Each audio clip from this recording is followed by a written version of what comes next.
प्रभाग क्रमांक 5 मध्ये काँग्रेस राष्ट्रवादी पॅनल विरोधात संभाजी नाना मेंढे यांचा प्रचार सुरू।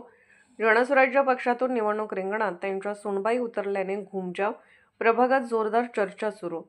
मिरजेतील प्रभाग क्रमांक 5च्या निवडणुकीच्या रिंगणात जनसुराज्य पक्षाने एंट्री केल्याने राजकीय समीकरण बदलल्याचे पाहायला मिळत आहे। गेल्या पंचवार्षिक निवडणुकीमध्ये संजय मेंढे यांनी पराभूत केलेल्या प्रतिस्पर्धी उमेदवार संभाजी नाना मेंढे यांनी राजकारणातून संन्यास घेऊन संजय बापू मेंढे यांना पाठिंबा देणार अशी घोषणा केली होती। पण जनसुराज्य शक्ती पक्षाने त्यांच्या सुनबाई स्वप्नाली मेंढे यांनी डॉ. पंकज म्हेत्रे यांना उमेदवारी दिल्याने संभाजी नाना मेंढे यांनी दिलेल्या शब्दापासून घुमजाव केल्याचं पाहायला मिळत आहे।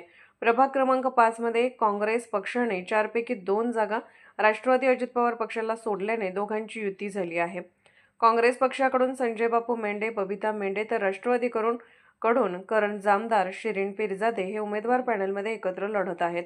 या पॅनलच्या विरोधात जनसुराज्य शक्ती पक्षाने संभाजी नाना मेंढे यांच्या सुनबाई स्वप्नाली मेंढे आणि डॉ. पंकज म्हेत्रे यांना उमेदवारी दिलेली आहे।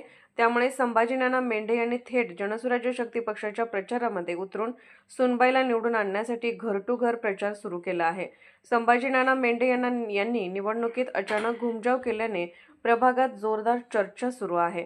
जनसुराज्य पक्षाचे उमेदवार डॉ. पंकज म्हेत्रे यांनी माजी नगरसेवक राष्ट्रवादी करण जामदार यांच्या विरोधात थेट शड्डू ठोकला आहे। शिरीन पिरजादे यांच्या विरोधात स्वप्नाली मेंढे निवडणूक रिंगणात उतरले आहेत।